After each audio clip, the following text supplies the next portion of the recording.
ভোটের লম্বা ছুটিতে উৎসবের রং লেগেছে রাজধানী সহ সারা দেশে। নির্বাচনের জন্য বুধ ও বৃহস্পতিবার সাধারণ ছুটি, একই সঙ্গে শিল্পাঞ্চলের শ্রমিক ও কর্মচারীদের জন্য মঙ্গলবার বিশেষ ছুটি।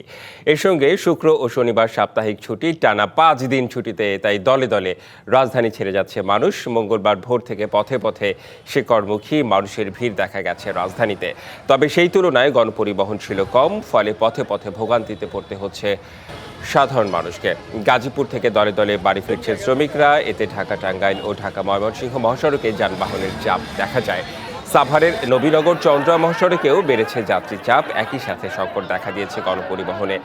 আবার অনেক জায়গায় যাত্রীদের জিম্মি করে বেশি ভাড়া আদায় করারও অভিযোগ পাওয়া গেছে। বাস শ্রমিক মালিকেরা দ্বিগুণ ভাড়া বৃদ্ধি করেছে। আমাদের দামি ভাড়া ন্যায্য ভাড়া দেখ, আমরা বাড়ি যাবো, ভোট দিব, আবার সঠিকভাবে এসে পড়বো। বাড়ি যাওয়ার জন্য যতগুলো মানুষ বিভ্রান্ত হয়েছে একমাত্র ভাড়ার জন্য। যাইতে লাগবে 200 টাকা বা 150 টাকা, সেখানে কেন 640 টাকা ভাড়া? আমার চাকরি নাই 3 মাস ধরে, হ্যাঁ, তারপরে আমি ভোট দিতে যাইতেছি।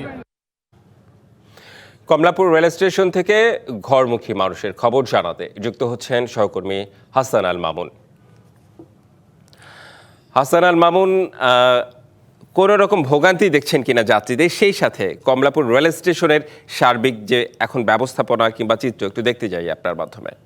রেদন, আপনাকে ধন্যবাদ। যেমনটি বলছিলেন যে ভোট জাতীয় নির্বাচনকে কেন্দ্র করে ভোটের যে আমেজ সেটি শুরু হয়েছে।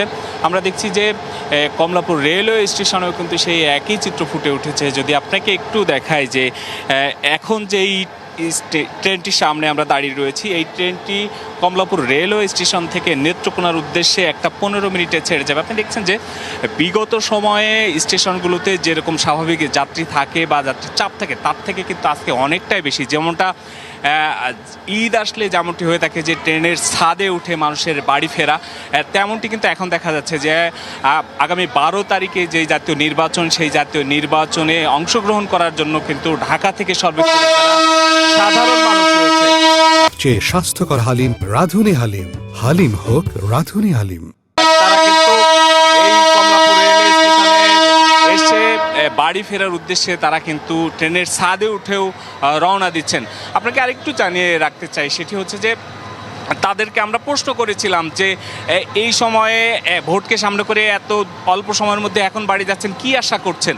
তারা বলছেন যে দীর্ঘ 3টি নির্বাচনে তারা ভোট দিতে পারেননি, এবার প্রথম ভোট, অনেকেরই এবার প্রথম ভোট। তারা আশা করছেন যে এবারের নির্বাচনে তারা সুষ্ঠুভাবে ভোট দিয়ে বাংলাদেশের জন্য যোগ্য, যারা বাংলাদেশকে যোগ্য স্থানে নিতে পারবে, যারা জনগণের জন্য কাজ করবে, যারা জনগণের পাশে থাকবে, তাদেরকে তারা ভোট দিয়ে নির্বাচন করবেন বলে তারা আশা প্রকাশ করেছেন। আপনি দেখছেন যে মানুষের মধ্যে যেই উৎসাহ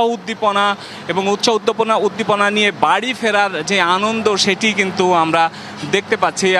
অন্য সময়ে ট্রেনের ছাদে কিন্তু আইনত ওঠা দণ্ডনীয় অপরাধ, বা এখানে স্টেশনে যারা কর্তৃপক্ষ থাকে তারা উঠতে দেয় না, সেটি কিন্তু এবার হয়নি। আমরা দেখেছি যে যারা স্টেশনের দায়িত্ব থাকে তারাও কিন্তু এই যে ট্রেনের ছাদে উঠে বাড়ি ফিরছেন, তার জন্য কিন্তু তারাও সহযোগিতা করেছেন তাদের বাড়ি ফেরার জন্য। মানুষের মধ্যে এক ধরনের উৎসাহ উদ্দীপনা রয়েছে, তারা সুষ্ঠুভাবে সুন্দরভাবে ভোট দিয়ে আবারও রাজধানীতে ফিরতে চান, এমনটি তারা আশা প্রকাশ করেছেন। তো সব মিলিয়ে অন্যান্য সময়ে যেই চাপ থাকে সেটি কিন্তু কমলাপুর স্টেশনে আজকের চিত্র পুরোটাই ভিন্ন, এবং অন্যান্য যে প্ল্যাটফর্মগুলো রয়েছে সেগুলোতেও একই চিত্র আমরা দেখতে পাচ্ছি। তো রাজধানীর কমলাপুর রেলওয়ে স্টেশন থেকে আগামী জাতীয় নির্বাচনের অংশগ্রহণ করার জন্য যে মানুষের বাড়ি ফেরার উৎসবের যে ভিড়, সেই ভিড়ের সর্বশেষ এই ছিল আমার কাছে, রেদওয়ান।